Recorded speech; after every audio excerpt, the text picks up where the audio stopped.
I'm just never going to read a book with red on the title ever again. That's it. I'm so disappointed that I'm doing this video the way I'm doing it. It's not like I'm having fun hating books. I feel betrayed. I feel betrayed because I trusted people. I trusted people that this book was good. I trusted people that this book was gonna be good. And both of these books are really fucking bad. I don't understand what's wrong with people or what's wrong with me, and I'm seeing all these flaws while other people aren't. These are very popular books, especially this one. They have gotten such praise. Bitch, where? I finished this book today, and thank God that I did. Like, honestly, I feel like I did such an incredible feat finishing this book as I did when I finished this one. I gave this book 2 stars on Goodreads, if I remember correctly, and I'm gonna give this book 2 stars as well. And this is like very disappointing to me because people had said, I had seen people say that this book is the better version of this book, and it really isn't. I do not want to like insult you or attack you, but these books have genuine, like, big flaws the way I read them. And how were they invisible to you? So today, this was originally an idea where I would compare these books. I wanted to be able to tell you, like, if you love this thing more, you're gonna like this one better, or if you like that thing, you're gonna like this one better. But honestly, don't read them. Don't read any of these 2 books. They do not deserve your time. Honestly, they do not deserve your time and your agitation. They just no, they don't deserve your money. Just don't do it. Don't read them. Save yourself from all that bullshit and just don't read them, okay? I'm gonna start with Red Queen first because I read this book first. I'm going to explain to you why this book is just a nightmare. So in this book, if you haven't heard what this book is about, this is about a world, a society where human population is divided by what color their blood is. So basically we have red-blooded people and silver-blooded people, and because of their blood being silver, these people have magical powers, and as you understand, they stand higher in the hierarchy of this society, and they're basically royals, or you just rich people, while all the red-blooded people are poor. We have this protagonist in this book. Her name is Mare, and she basically is a red, but one day she discovers that she has a magical power. So it's like her blood is red, but she has a magical power only silver-blooded people do. So, you know, what's up with that? That was the premise of this book, and it sounds interesting, doesn't it? It sounds interesting. This cover is really pretty as well. I really wanted to love this book. I wanted to love this book so much. The first 100 pages of this book are very interesting. They're very fun to read, and I really didn't expect to hate it with how much I liked the beginning. It goes to complete shit. Like, this protagonist is probably the worst protagonist I've ever read. And that's saying a lot. Like, if I could, I would strangle her. I would kill her in 2 seconds. Like, she is the most annoying, stupid character written in history. Like, you can't go worse than this protagonist. She is so stupid. She's like, oh my god, and we're in her head all the time. This is only written from her view of the story. We're always following her, and it's the worst thing. It's a torture, and I really hate her. I hate her with a burning passion. I remember that I hated her so fucking much. I went on Twitter and made rants about her. Like, I made rant tweets about her. It was the most hilarious thing ever. So we also have like the sort of thing that's like a rebellion of the Reds against all these silver-blooded people, and she's trying to take part in it, and it's the stupidest thing. Oh my god. And then there's this stupid love triangle that everyone could see coming, and it's so predictable. Everything is so predictable. Nothing is interesting after she discovers that she has a magical power. She's just a fucking idiot, a dumbass that lets everyone control her and use her for their own purpose. And when she realizes, she's like, oh my god, I can't believe they used me. How could they do that? Shut up. You're a fucking dumbass. You should have seen that from the start. Shut up. So this romance that exists in here, the love triangle, is the stupidest love triangle ever, because there is no character to these characters. They're just fucking stick figures. They're caricatures of what they could have been, because they just don't have a personality. They're just empty. We don't care about them at all. Like, all these characters in this book are so underdeveloped. We don't know anything about them. Everyone is just uninteresting, and just I don't care. They're boring. Everyone is boring, and except for the protagonist, who is just really fucking annoying and you want to kill her. So I don't know. Do you want to read it? I've heard that people who actually loved this hated the second one because the main character becomes annoying. So imagine if she becomes annoying in the second book. How annoying she's actually gonna be in the second book, since I found her extremely annoying in the first one. It's just, wow. I am really not gonna put myself through that torture, because I just, no. Listen, this book had a lot of potential. I truly think that. I truly think that this was executed very poorly. This was executed very poorly. It could have gone in such a better way. Some points where they were slightly talking about little politics, that was kind of interesting. But we never delved deep into that. We really don't care, and we're just following this stupid love triangle with this stupid main protagonist. No, it's really fucking bad. And that's the tea. So now that we're done with this, and we just know, perhaps I'm gonna mention it a little bit later on, but for now, bye. Let's get into this one. Let's get into what this book is, because it's anything but the better version of the other one. This book is about Darrow, a guy that's a red. He's one of these people that are supposed to prepare the surface of Mars to make it inhabitable. The world is basically divided by colors, and there are some people who are red, there's some people who are pink, blues, greens, violets, yellows, like browns, obsidians, like golds. He discovers one day that Mars is actually inhabitable for years now, has been inhabitable for years now, and golds and all the other colors are living on the surface of Mars. They're very rich, and everyone is having fun on Mars, while all these reds are being slaves. So he decides to do something about it, and he becomes a gold, and he tries to infiltrate the golds and control them one day, and control the fleets, and blah blah blah blah blah blah blah blah. I don't give a fuck. I truly cannot believe that some people are actually out there saying that this book has good world building. This is one of the worst world buildings I've read in a very long time. Wow, this is one of the top worst world buildings I've read in literature. This book does not know what it wants to be.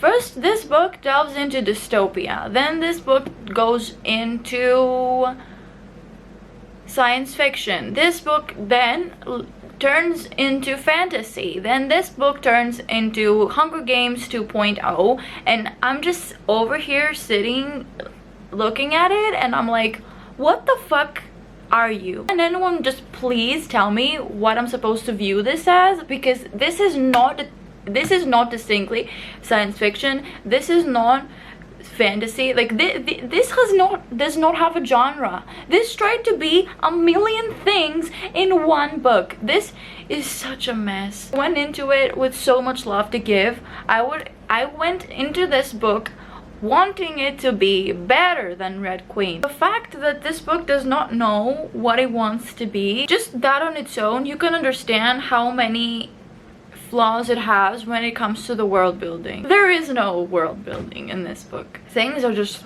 thrown at us. We're supposed to just accept them. Listen, I'm not saying that the world building in Red Queen was a lot better, but at least it was a lot more simple. It knew what it wanted to do. It has some sort of explanation behind it. This book does not explain anything. This book just goes into everything, into action, and it just expects you to know everything about it. It just like, you don't get it, I don't care, I'm just gonna kill people, because this is all this book does. It just wants to kill people and offer you action scenes, because obviously this author just did not know how to write world building, and he just wanted to write people killing people. This entire world is supposed to be divided by color. Okay, but what sort of color? Like, why are these people called greens? Why are these people called yellows? Why are these people called reds? Because of their hair, because of their eyes, because of their hair and their eyes, because of their skin, because of their skin and their eyes, because of their skin and their hair and their eyes. What is going on? Because of their blood? We don't know. Just figure it out on your own. I don't care enough to give you an explanation. Just take on the fact that just accept the fact that these people are called reds, and just don't ask any questions. Okay then, I guess. Okay, I don't suppose that all these people had questions about where they came from. No, they just accepted the fact that they exist amongst other people, and just accepted the fact that there are other people named after colors, and just never asked any questions. I'm sure that all these races and nations never wondered where they came from, and the government didn't even offer a lie and a made-up story so that they won't make revolutions against them. No, of course not. Why would they do that? They're not that smart. Okay, so for a while I was reading this book, I was wondering, why are the gold and the bronze and all those metal colors in power? And just because they're metal? Like, what the fuck, what does that even mean? I actually thought that it was because their hair was shiny. I was like, I cannot believe that this is why the golds are in power. And then when it was revealed that Mars is inhabitable, we hear that, you know, they have wings, and they're these super species that lived on the moon, and this is why they're in power. You're telling me that the slightest amount of explanation is a secret? You were telling me that reds are living on Mars, and they just don't know why the golds are in power. They don't know. They don't know that they have fought planets and gotten them under their control. They don't know that this species just killed all the population on Earth. They just don't know all of these stuff. They don't care. After the whole thing where he changes into a gold, he never uses his wings, and the golds around him do not use their wings ever. Can't they fly? Can they just fly? What the fuck? There's so many times in this book where just this author says something, and I don't understand if we're supposed to take it literally or metaphorically. Like, I've never had that problem before in any book that I've read, when I just don't understand if he's talking metaphorically or literally. And I guess that's part of the problem with the world building, because it just doesn't explain anything, so you don't know if this is a joke or if this is true. That's horrible. So the next thing is the protagonist, because he may not be mayor and you don't want to just murder him, but he's so trifling. He's like, I am weak, I could not do what these gods are doing, and this is why Io died, and this is why all this shit happened. And next thing you know, he's over there being like, you will obey me, I am stronger than all of you, I'm smarter than all of you, and I will kill you all in a matter of seconds. So he just runs around, he's the Reaper, and we're just supposed to be scared of him. It's, oh my god, just sit down, dumbass. Io is supposed to be his wife. She dies in the 10th chapter. And what? Was I supposed to feel sorry that she died? I didn't even know her character before that. Like, she was like in what, 2 chapters before she died? She's like a huge part of his life, and he's always thinking about her. I don't care. He's actually like 16, 17, like that's his age, and Io's age was 14 or 15. For a long time I had a problem with that, and that's why I couldn't go on quickly with the rest of the book. I don't understand why girls have to be married off at 14, guys have to be married off at 16, and I just don't understand why this exists. There's a sex scene in like the beginning of this book between him and Io, and I'm like, they're talking about children and love, and I'm like, this is high-key uncomfortable. So when this thing starts, which is basically the Hunger Games, only 10 times stupider, it's a chapter, and then there's like a space between what happened, and it moves on like the next day. Why can't we have a full description of something that's happening? We just have to jump between scenes of each day, and it made things so incoherent and so like boring, because it's just, I don't care. So like Red Queen, the characters in this book are just as bad, if not worse, because basically all we know about these characters is their name, their house, and that they're golds. That's all we know. We don't even know what these people look like.